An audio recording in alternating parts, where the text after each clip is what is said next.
और मैं मोहन पाठक और आज हम बात करने वाले हैं डिजिटल डाटा प्रोटेक्शन बिल। तो इसका क्या असर पड़ने वाला है हमारे जीवन में, और क्या जो हम सोशल मीडिया प्लेटफॉर्म चला रहे हैं उस पे जो हमारे डाटा स्टोर होते हैं, क्या उस पर अब लगेगा लॉक, यानी कि उस पे अब भारतीय सरकार द्वारा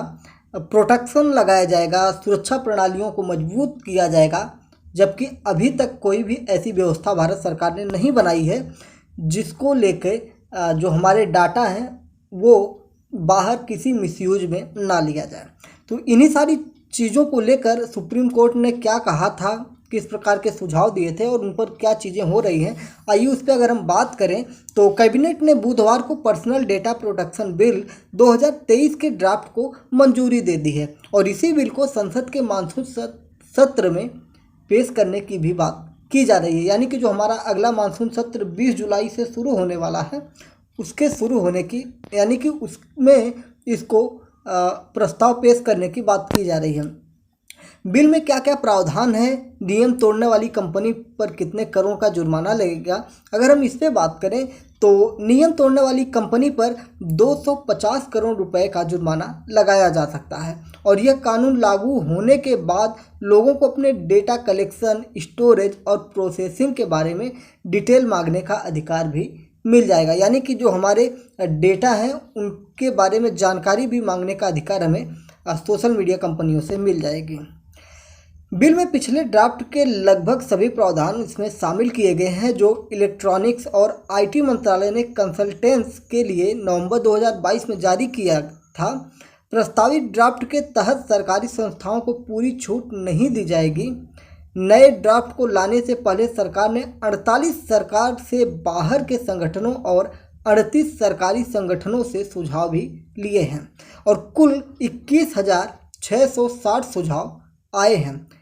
इनमें से लगभग सभी पर विचार किया गया है सरकार द्वारा और उसके बाद डेटा प्रोटेक्शन बिल पर काम शुरू किया गया है। सुप्रीम कोर्ट ने फैसला सुनाया था कि राइट टू प्राइवेसी एक फंडामेंटल राइट है, यानी कि जो निजता की जो हमारी ज़रूरत है, जो हमारी निजता है, उसकी प्राइवेसी जो हमारा है वो एक फंडामेंटल राइट, हमारा मूल अधिकार है, उसी को लेकर ये फैसला लिया गया है। विवाद की स्थिति में डेटा प्रोटेक्शन बोर्ड क्या करेगा, कैसा फैसला लेगा, अगर हम इसकी बात करें तो नागरिकों को सिविल कोर्ट में जाकर मुआवजे का दावा करने का अधिकार प्राप्त हो जाएगा। जैसे मान लीजिए आपके किसी भी डाटा को लेकर, मान लीजिए आपके फ़ोटो है या आपके वीडियो हैं या किसी प्रकार के आपके अन्य डाटा हैं, उनको अगर किसी प्रकार से कहीं मिसयूज किया जा रहा है तो उसके लिए आप सिविल कोर्ट में जाकर मुआवजे का दावा करने का अधिकारी हो जाएंगे इस बिल के बाद। और ऐसी बहुत सी सारी चीज़ें हैं जो धीरे धीरे इसमें डाली जाएंगी, ऐड की जाएंगी।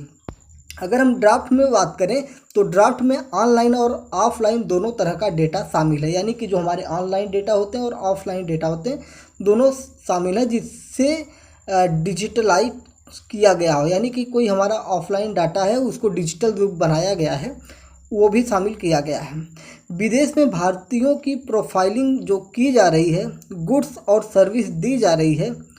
तो यह उस पर भी लागू होगा। यानी कि हमारे जो डाटा चोरी करके बड़ी बड़ी कंपनियों को बेच दिया जाता है और वो लोग हमें, जैसे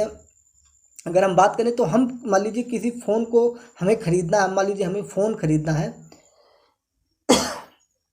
तो हम क्या करते हैं, सर्च मारते हैं। एक बार हम सर्च मारते हैं, फिर उसके बाद कई दिनों तक लगातार हमारे पास नई नई फ़ोन्स की जानकारियाँ प्राप्त होते लगती हैं, हमारे गूगल पे आने लगता है, यूट्यूब पे आने लगता है। तो किस प्रकार से ये होता है आप समझ सकते हैं, एक तरह से आर्टिफिशियल इंटेलिजेंस के तहत होता है और ये हमारे जो डाटा होते हैं वही डाटा जो वहाँ पे फीड हो जाता है उसी के हिसाब से ये होता है। इस बिल के तहत पर्सनल डेटा तभी प्रोसेस हो सकता है जब इसके लिए आपसे सहमति ली गई हो, यानी कि आपके डाटा को पर किसी भी प्रकार से नहीं लिया जा सकता है। अगर इस समय अगर हम बात करें अपने देश में कैसा कानून है इसको लेकर, तो आइए इस पर थोड़ा नज़र डालते हैं कि भारत में ऐसा क्या कोई कानून है। तो भारत में अभी इसके लिए कोई कानून नहीं है। मोबाइल और इंटरनेट के चलन के बाद से प्राइवेसी की सुरक्षा की ज़रूरत बढ़ती जा रही है और कई देशों में लोगों के डेटा प्रोटेक्शन को लेकर सख्त कानून भी तैयार हो चुके हैं।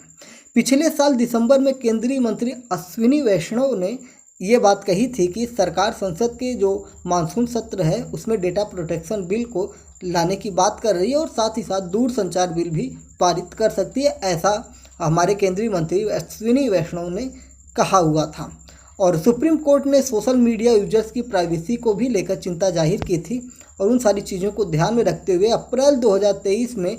केंद्र ने सुप्रीम कोर्ट को ये बताया था कि एक नया डेटा संरक्षण विधेयक तैयार किया जा रहा है और जुलाई में संसद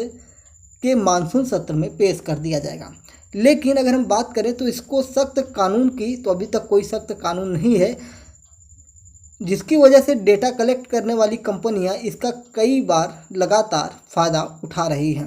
बैंक, क्रेडिट कार्ड, इंश्योरेंस से जुड़ी जानकारियां, जो जानकारियां हैं, पर्सनल डेटा है, वो आए दिन लीक हो जा रही हैं और ऐसे में लोग अपनी डेटा को, जो प्राइवेसी है उसको लेके बहुत ज़्यादा परेशान हैं और वो डाउट में रहते हैं। जैसे अभी देखिए, आपके फ़ोन में, मोबाइल पे फ़ोन आ जाता है, आपके नंबर, आपने किसी को नंबर नहीं दिया फिर भी वो कंपनी आपको फ़ोन करती है, तो आपका फ़ोन नंबर क्या है? एक डाटा ही है ना, वो लीक कर दिया जाता है। आपके आधार कार्ड लीक हो जाते हैं। मान लीजिए आपने कहीं किसी कंपनी में किसी साइट पर अपने आधार कार्ड को यूज किया है किसी काम के लिए और वो डाटा आपका चोरी कर लिया जाता है। इसके लिए अगर थोड़ी सी और बात करें तो जो डिजिटल डाटा प्रोटेक्शन बिल है, इसमें बायोमेट्रिक के लिए क्या कहा गया है उसकी अगर हम बात करें तो इसमें इसको भी लीगल करने का या बिजनेस उद्देश्यों को, मतलब ड्राफ्ट में यह भी कहा गया है कि लीगल या बिजनेस उद्देश्यों के लिए आवश्यक नहीं होने पर यूजर्स के डेटा को अपने पास बरकरार नहीं रखा जाना चाहिए। नया personal data protection bill biometric data के मालिक को पूर्ण अधिकार देता है कि यहाँ तक कि अगर किसी एम्प्लॉयर को अटेंडेंस मार्क करने के लिए किसी एम्प्लॉई के बायोमेट्रिक की आवश्यकता होती है तो उसे स्पष्ट रूप से कर्मचारी से सहमति की आवश्यकता होगी। यानी कि आप ऑफिस में जाते हैं, आपकी जो बायोमेट्रिक है, आप थंब लगाते हैं, उस थंब की भी इजाज़त, यानी कि आपसे पूछा जाएगा कि क्या आप अपना थंब देना चाहते हैं, क्योंकि आपका थंब जो है ये भी एक आपका डाटा है। ठीक है, तो ये सारी चीज़ें इसमें आने वाली हैं।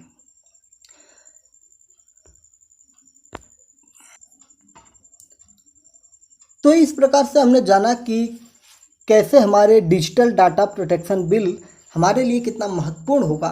जिसमें जो कंपनियां हैं वो नियम तोड़ने पर उन्हें 250 करोड़ रुपए का जुर्माना लगाया जा सकता है। तो ये एक बहुत ही बेहतर प्लान है भारत सरकार का और जुलाई में ही इसको, जो हमारा मानसून सत्र चालू होने वाला है, उसी में लागू करने की बात की जा रही है। तो ये जो यूजर्स हैं उनके लिए बहुत ही राहत की बात होगी, क्योंकि आप देखते हैं आए दिन डाटा चोरी हो जाते हैं और उसका मिसयूज किया जाता है और किसी भी प्रकार की कोई बड़ी कानून जो है इसको रोक नहीं पाता है। तो उम्मीद है कि आपको चीज़ें समझ में आई होंगी। अगर चैनल पर नए हैं तो चैनल को सब्सक्राइब कर लीजिए और daily current affairs, news analysis,